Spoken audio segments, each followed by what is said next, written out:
Voilà, les dernières Mishnayot de Pirkei Avot, B'siyata Dishmaya, Chamisha Kinyanim Kana Kadosh Baruch Hu Be'olamo. Il y a 5 choses qui lui sont profondément acquises, qu'il faut d'abord expliquer vers quoi une acquisition Hachem.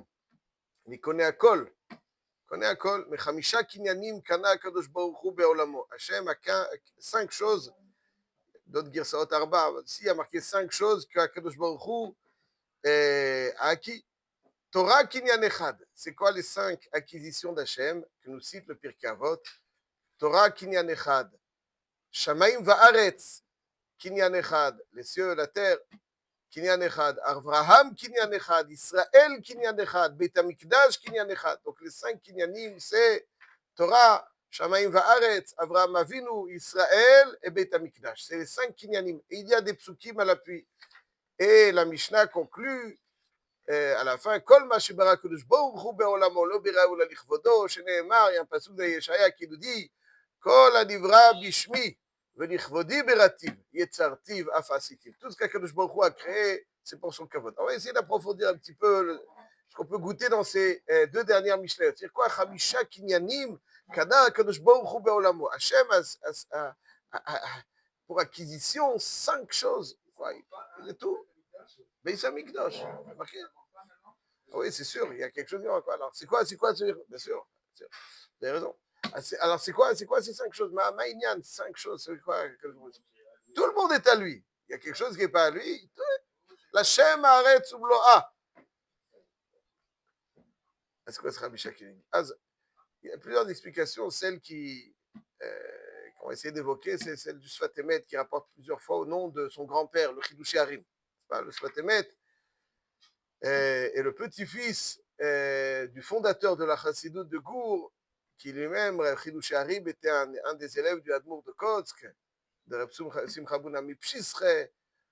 Et le Chidushé Harim, très très aiguisé, fait partie donc des plus illustres Talmidei Chachamim que le judaïsme polonais a mérité. Il nous dit que le kinyanim, c'est les choses qui sont évocatrices d'Hachem.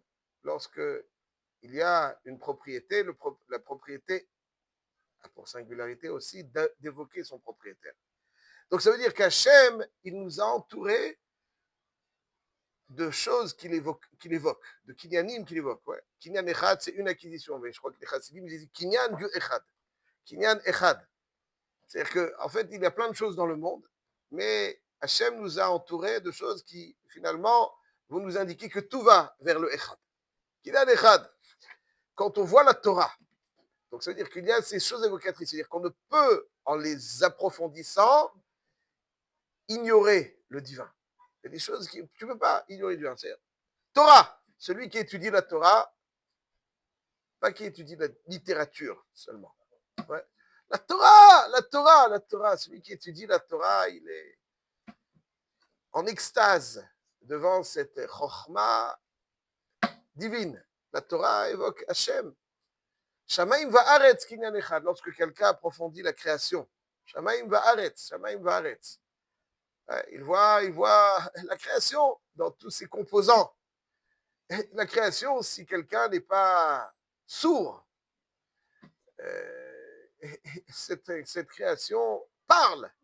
Hashamaim mesaprim kevod el u'ma'asiyadav magid harakia. La création raconte, exprime, décrit.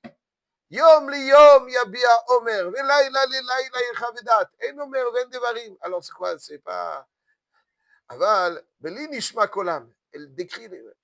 Quand quelqu'un est au niveau, la création chante. La création, c'est quelque chose qui doit nous enthousiasmer. Ça, c'est les Torah Kinyan Echad, Shamaim Va'aretz Kinyan Echad, Avraham Kinyan Echad. Avraham Avinu a injecté dans la création un message éternel, universel et éternel. Avraham Avinu, c'est un message universel et éternel. On ne peut ignorer Avraham Avinu, le message d'Avraham Avinu. Le message d'Avraham Avinu retentit jusqu'à aujourd'hui.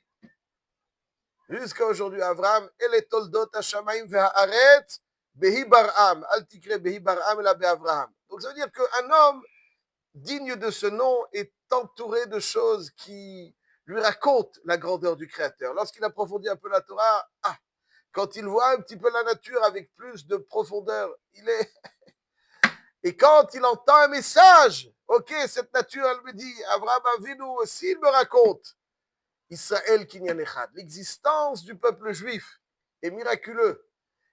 C'est le peuple qui est porteur du divin. Tout celui qui observe l'histoire se rend compte avec beaucoup de force que le peuple juif, c'est le peuple qui est le support du divin dans le monde. Il est là, en pleine forme, Baruch Hashem. On espère qu'il sera toujours de plus en plus grand. Mais son existence même, malgré les persécutions, malgré Israël est porteur du message d'Hachem. Collectivement, mais je pense aussi individuellement. Un juif, il a quelque chose de génial. N'est-ce pas? Tout juif, il a quelque chose de génial. Pas simplement l'existence du peuple, mais même tout juif, il a quelque chose de génial en lui. Il y a toujours quelque chose de génial. C'est pour ça qu'on connaît tout ce qui. Idéalement, ce génie doit être exprimé dans la Torah. Le génie du juif, il est fait parce qu'il doit être exprimé dans la Torah. Je dis, un juif sans Torah, c'est comme Mozart sans piano. Mozart sans piano, c'est un génie. S'il n'avait pas eu le piano, il aurait exprimé son génie, je ne sais comment. Un juif, c'est un être, par définition, génial. La Torah est là, l'outil pour lui permettre d'exprimer ce génie. Si il n'a pas la Torah, alors il exprimera son génie à sa façon. À sa façon. Mais il y a du génie dans chaque individualité d'Israël. Et ce génie-là est évocateur du divin. Il y a un peuple génial. Ça, c'est Israël. Beit HaMikdash. Beit HaMikdash, c'est l'endroit dans lequel on a quelque part l'évocation du divin. Même aujourd'hui, Yerushalayim, quand il y avait le Beit HaMikdash, mais Yerushalayim, il y a un syndrome de Jérusalem, mais Yerushalayim est évocateur.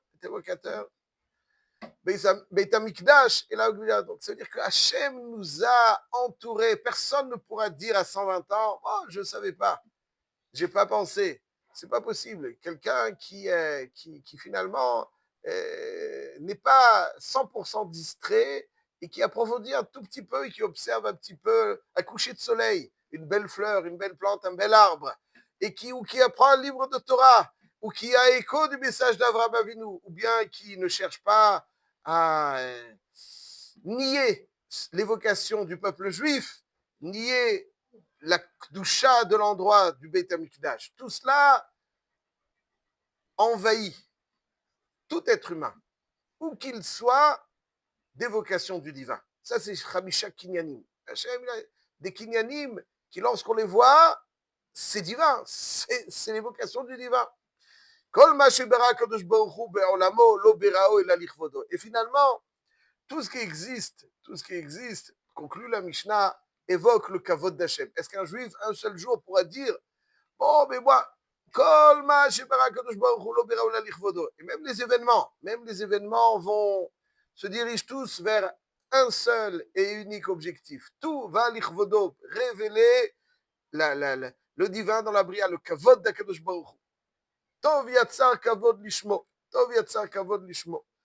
Akadosh Baruch Hu qui est Tov, il a généré tout ce qui est évocateur de kavod, de son kavod, et lishmo. Le kavod, ça vient de la chaîne kaved. Ça veut dire que la création, les événements, tout ce qu'on a évoqué a du poids. Tout cela pèse dans la conscience de l'homme. Ça pèse dans la conscience de l'homme, ça pèse dans son évocation. C'est lourd d'évocation. Pour peser dans l'évocation du divin de la création.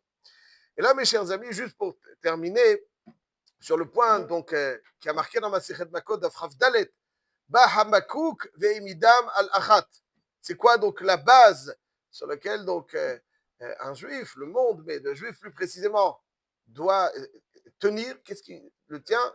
Tzadik be'emunato yichye. Tzadik be'emunato yichye. Ba Hamakouk Ve'imidam al-Achat. Tzadik be'emunato yichye. En réalité, quand on approfondit, tout cela est pour nous amener vers la Emouna. Tout cela pour nous amener vers la Emouna. Alors, finalement, c'est quoi la Emouna? Savoir qu'il y a un créateur, c'est ça la Emouna? Non, c'est pas ça. C'est pas ça la Emouna. Parce que ça, c'est, comme vous dites très bien, c'est pas shoot. En plus, c'est une idea, avoir conscience d'un créateur. Ces deux Mishnayot nous invitent à la Emouna.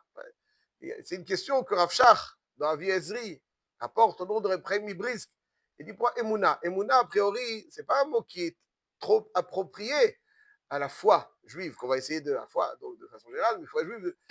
Parce que quand on me raconte qu'il se passe quelque chose que je ne vois pas, alors là, je crois ou pas. Mais quand je vois ce stander, est-ce que j'ai un doute qu'il y a un menuisier qui l'a mis sur pied? Non, je sais. Qui? Je ne sais pas. Mais je sais qu'il y a un menuisier qui l'a mis sur pied, il ne s'est pas monté tout seul. Quand je vois le monde, le corps humain, les événements du monde, tout, la Torah, le message d'Abraham, tout évoque Hachem, tout évoque Hachem, tout évoque Hachem. Tout celui qui n'est pas sourd, celui qui n'est pas bouché, tout évoque Hachem. Nous, alors si tout évoque Hachem, c'est une idea, je sais, je vois, je sais qu'il y a une force créatrice. Pourquoi on appelle ça Emouna? Comme si Emouna, il faut croire, je sais, un plus un, je crois que ça fait deux, je sais, ça c'est encore plus, je sais, le monde, quelle précision, je sais. Bon, alors, pourquoi on appelle ça Emouna? Les Amin, c'est croire en quelque chose, en une description dont je n'ai pas de savoir. Mais là, il y a un savoir, c'est pas croire. La réponse, la Emouna, c'est pas croire. Comme ça, cette question, elle est posée. Hein. La réponse, elle est, bon, Emouna, c'est pas du tout savoir qu'il y a un Dieu. Ça, c'est, tous les kinyanim sont là, tout évoque Dieu, tout le monde sait. Mais c'est quoi la Emouna? La Emouna, nous dit le Sfatemet, c'est se laisser porter par cette conscience. L'homme sait, mais il est bien souvent différent de ce qu'il sait. Il sait et il est. C'est-à-dire qu'il y a son émotionnel, qui a des kilomètres de sa conscience intellectuelle. Il y a une conscience intellectuelle. Mais je sais beaucoup de choses, mais est-ce que je suis ce que je sais? Est-ce que mon être est imprégné et transformé par ce savoir? Ou bien il y a un écart entre ce que je sais et ce que je suis? Ça s'exprime. Par exemple, quelqu'un sait qu'Hachem dirige tout, sait que Hachem le soutient, il sait qu'Hachem le protège, il sait, tu sais. Est-ce qu'il y a quelque chose qui peut t'arriver si ce n'est qu'Hachem en a décidé? Rien ne peut t'arriver. Mais pourquoi alors tu es inquiet? Pourquoi tu as l'impression d'être un petit peu livré à toi-même, impuissant face aux grands défis de l'existence? Parce que tu sais, mais que ton émotionnel ne s'est pas imprégné de ce que tu sais.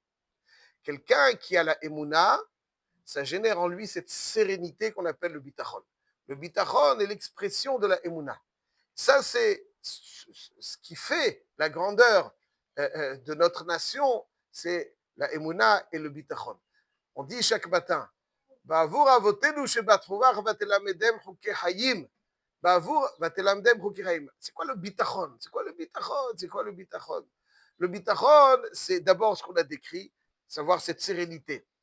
Mais lorsqu'on est correctement imprégné de cette émouna, le bitachon se traduit par une profonde conscience et un ressenti que ce qu'Hachem me demande est ce qu'il y a de meilleur. Tout ce qu'Hachem me demande de faire est ce qu'il y a de meilleur. Quelqu'un qui a bitachon, il est serein, il a confiance émotionnellement en Hachem. Il a confiance qu'Hachem, tout ce qu'il lui demande de faire, c'est ce qu'il y a de meilleur. Si quelqu'un pense que quand il fait la Torah, il renonce à des choses qui auraient pu être plus savoureuses et que la Torah est une contrainte, il n'a pas bitachon. Bitachon, c'est pas simplement avoir conscience qu'Hachem me protège, c'est avoir confiance en lui et savoir profondément que tout ce qu'il me donne comme, comme, comme instruction, tout ce qui, c'est une orientation. La Torah, il m'oriente vers ce qu'il y a de meilleur. Torah, Melachon Hora'a, il m'oriente vers ce qu'il y a de meilleur. Ça, c'est véritablement le bitachon. Celui qui pense qu'il rate des choses, bon, et la Torah, il faut la gérer, et il faut bien négocier avec Hachem, ça, je te donne ça, tu me laisses faire ça. Tu n'as rien compris. Si tu as bitachon, ce qui t'Hachem, il te demande, c'est ce qu'il y a de meilleur. La Emouna, le bitachon, c'est en cela Ça, c'est véritablement la base. La base, c'est la Emouna. Pourquoi? Parce que la Emouna, c'est tout. La Emouna, c'est pas savoir qu'il y a Hachem. La Emouna, c'est de s'imprégner, d'être imprégné de cette conscience pour avoir cette sérénité et pour avoir ce sentiment inébranlable que à chaque fois qu'il y a une mitzvah, à chaque fois qu'il y a la Torah, il n'y a rien de meilleur. Il n'y a rien de meilleur. C'est ça le bitachon. Si je pense que bon, il y a d'autres choses, je ne suis pas dans le bitachon, je ne suis pas dans l'Emouna. Et Hachem nous a envahis de ce qui l'évoque pour de plus en plus imprégner cette Emouna. Pour nous imprégner de cette Emouna. Tous les événements ont pour objectif imprégner la Emouna afin d'être bercé par ce divin et orienté vers ce divin et finalement voir toute la Bria, toute la Torah comme une grande symphonie qui chante le divin. Voilà donc ce que l'on peut dire sur la Emouna.